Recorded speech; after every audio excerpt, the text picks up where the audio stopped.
In the year 1870, in the city of St. Louis, there were men going to work every morning at the bottom of the Mississippi River. Not in a boat, not in a diving suit, but inside a great sealed iron chamber, driven down through the mud and the water to the riverbed itself, where they dug in the muck by candlelight, while the whole weight of the river pressed down on the roof above their heads. They were building the foundations of a bridge, sinking its stone piers down towards solid rock 100 feet beneath the surface, deeper than anyone had ever tried to work before. And down in those chambers, in the strange thick air, an invisible killer got into their bodies without their knowing it, and began, one by one, to strike them down. The men called it, when they finally had a name for it, the bends. And nobody, not the workers, not the doctors, not the brilliant engineer who had sent them down there, understood what it was or how to stop it. The bridge was the Eads Bridge, and it still stands over the Mississippi today, the first great bridge in the world, built of steel, an American landmark. But this is not really a story about the bridge. It is a story about what happened underneath it, at the bottom of the river, in those iron chambers, where a dozen men died of a disease that medicine had never seen, so that the piers could reach the rock and the bridge could stand. The engineer who sent them down was a self-taught genius named James Eads. The doctor who tried desperately to save them, and who caught the disease himself, was named Alphonse Jaminet. And the men who actually dug at the bottom of the river and paid for that bridge with their bodies deserve to have their story told. If you care about the men who built this country with their hands, the workers nobody ever wrote a book about, please subscribe to Global Old History right now. Hit the button, come back. Start with the river, because the Mississippi at St. Louis is not a thing you bridge lightly. It is enormous, and fast, and treacherous, a mile-wide flood of moving water that scours its own bottom, choked with ice in the winter, and crowded with steamboats all year round. And the real problem is what lies under it. The bed of the river at St. Louis is not solid rock. It is deep, shifting sand and mud, and if you want to build a bridge pier that will not be undermined and toppled by that restless river, you cannot just set it on the muddy bottom. You have to carry it all the way down through the sand to the solid bedrock underneath. And at St. Louis, that bedrock lies as much as 100 feet below the surface of the water. Somehow, the builders had to get down there, 100 feet under a mile-wide river, and build upward from the living rock. In the 1860s, almost no one thought it could be done at all. And St. Louis needed that bridge badly. It was one of the great cities of the American interior, a booming river port, but the Mississippi cut it off from the east as surely as a wall. Everything and everyone crossing the river had to do it by ferry, slow and seasonal and at the mercy of ice and flood. And a rival city to the north, Chicago, was pulling ahead precisely because it had the railroads and the bridges that St. Louis lacked. The city was desperate for a permanent crossing, a bridge that trains and wagons could roll across in any season. But the same river that made St. Louis rich made a bridge across it seem impossible.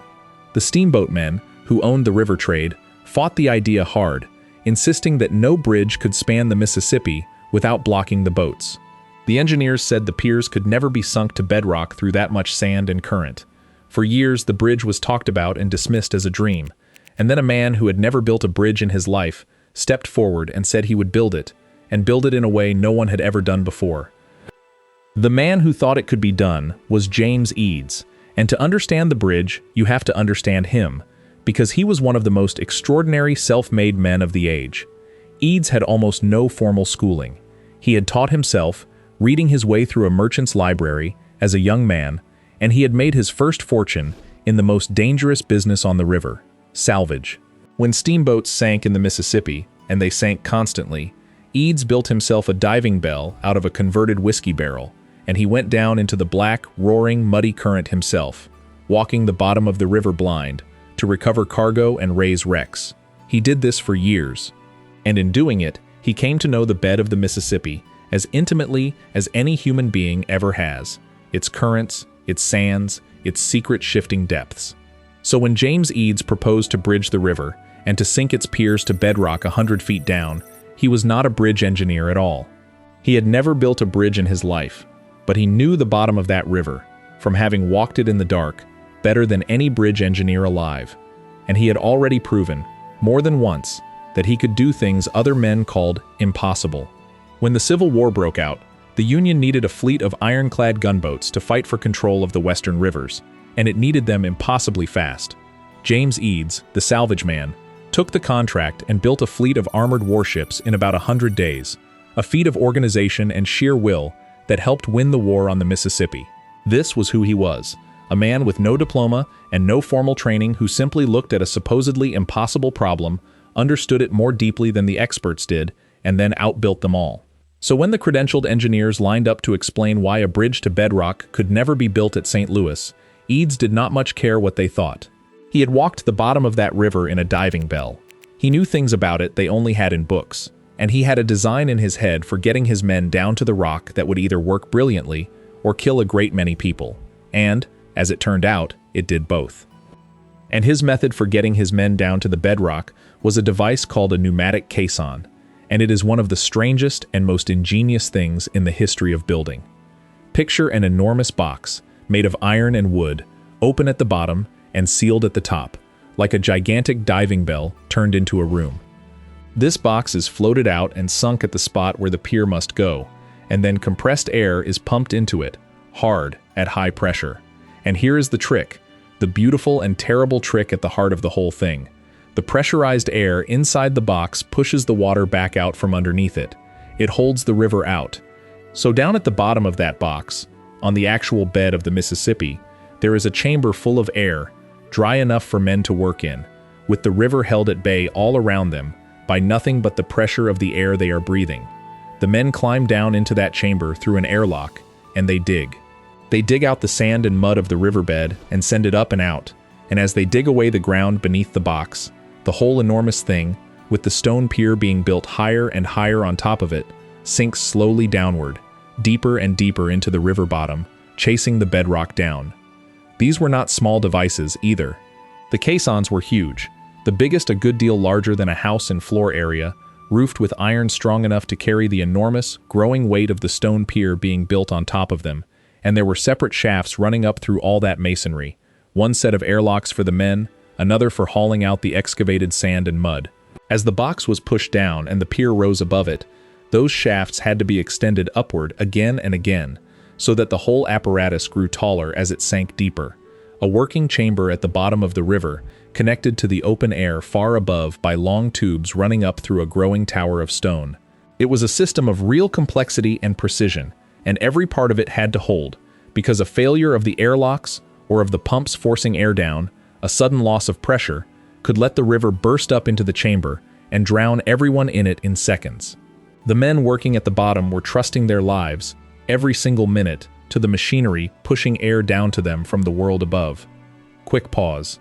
If these stories matter to you, join the Boss tier for $4.99 a month.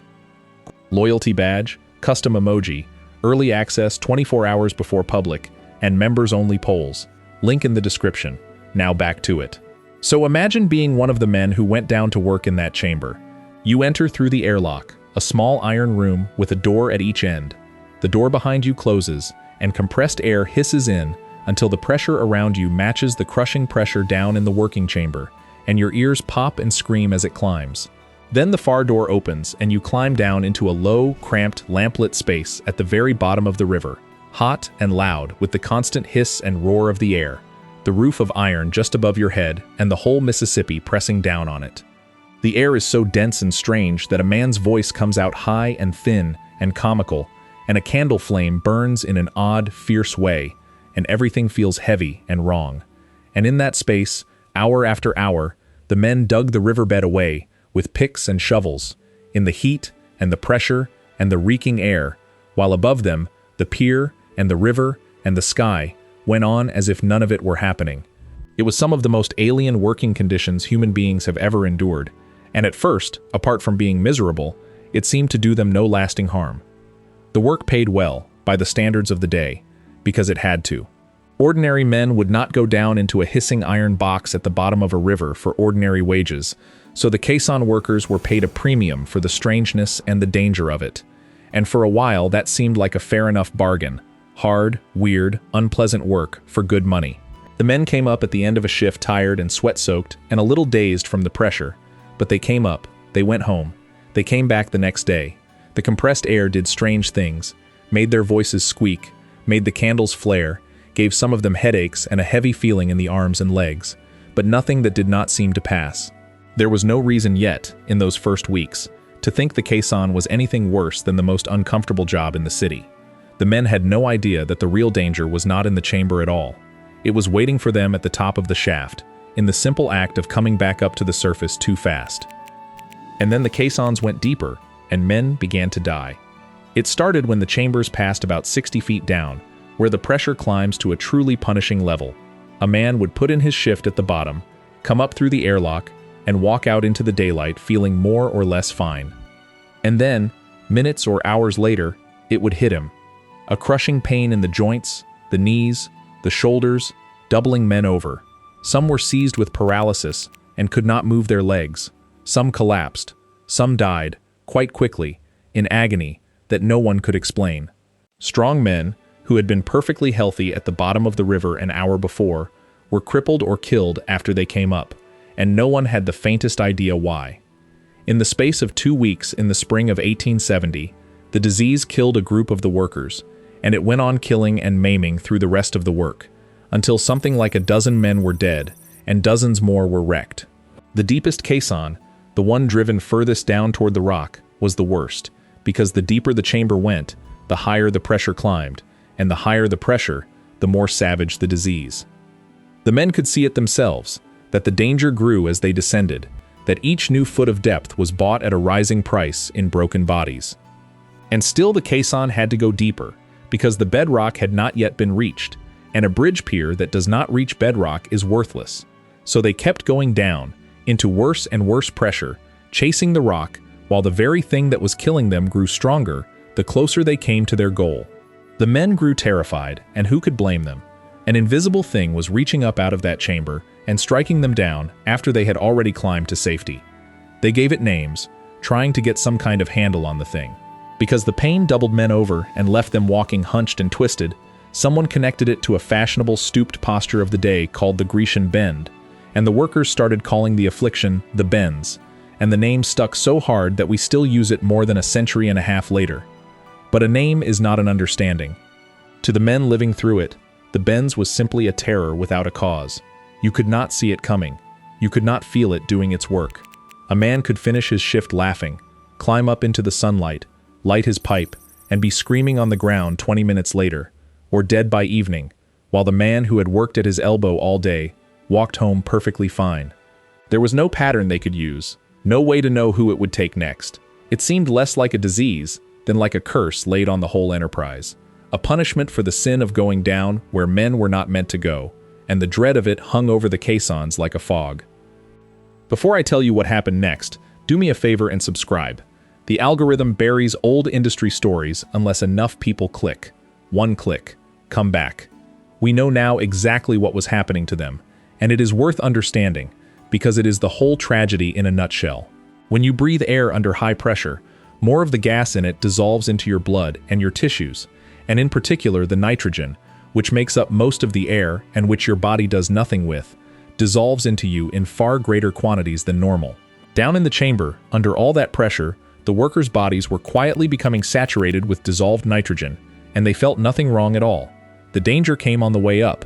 When a man passed back through the airlock and the pressure dropped, and especially when it dropped fast, all that dissolved nitrogen came back out of solution inside his body, and if it came out too quickly, it did not leave gently.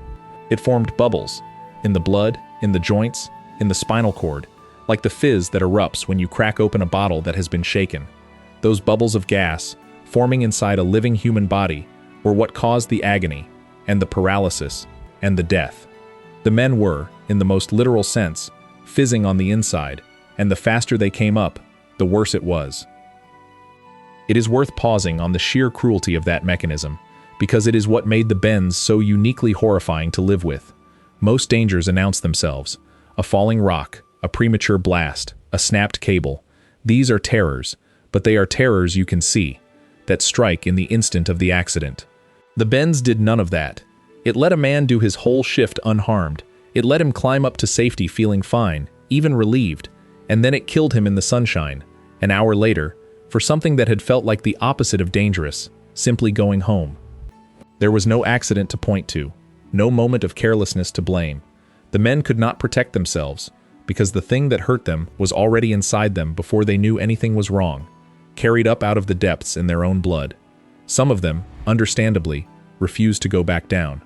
Others needed the wages too badly to quit, and climbed back into the chamber every day with that fear riding them, knowing the thing might already be in them and they would not feel it until it was too late. To go down into that box day after day, under that particular shadow, took a kind of courage that has no drama to it at all, only endurance. And James Eads, who had sent them down there, was not blind to what was happening. He was on the bridge constantly, he saw the stricken men, he brought in Jaminet, he changed the rules, he built the hospital. He did more than most men of his time and station would have done. But he also did not stop. He could not stop, or believed he could not, because the bridge was his life's work and his fortune and his proof, and the piers had to reach the rock or there would be no bridge at all.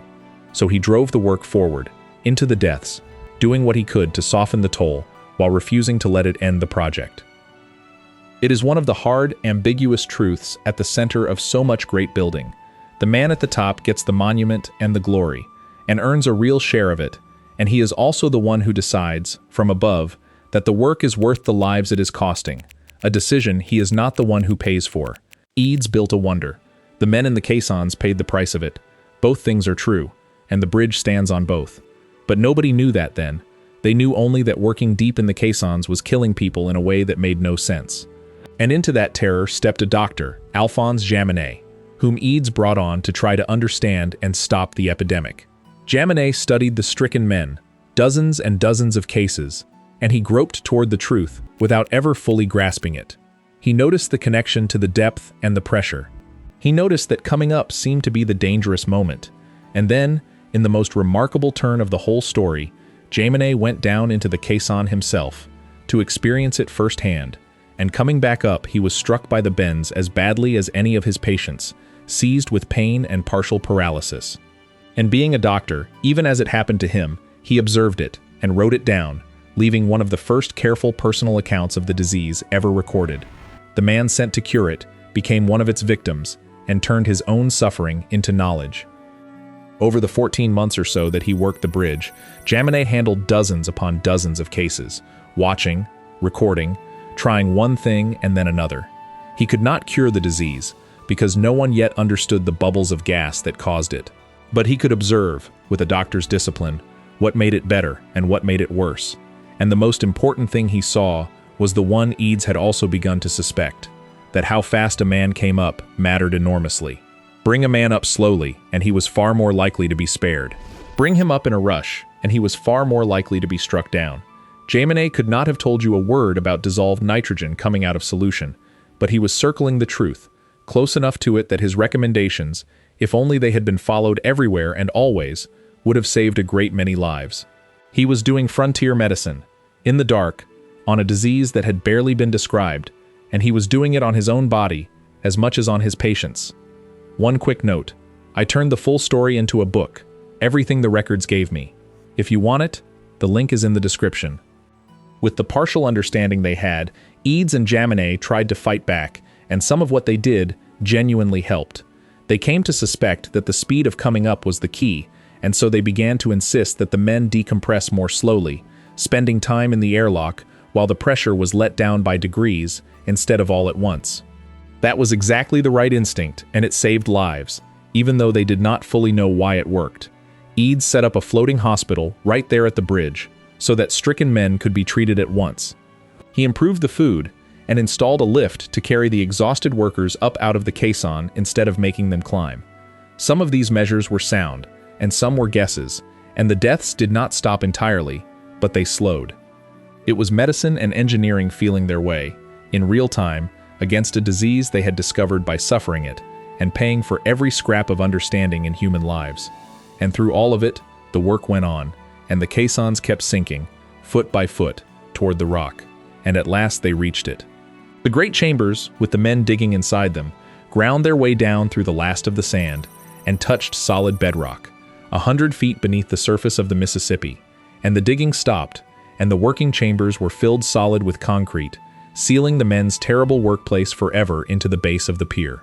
On that foundation, Bought at the price of a dozen lives and dozens of broken bodies, the piers rose up out of the river, and on the piers went the great steel arches, and in the summer of 1874 the Eads Bridge was done.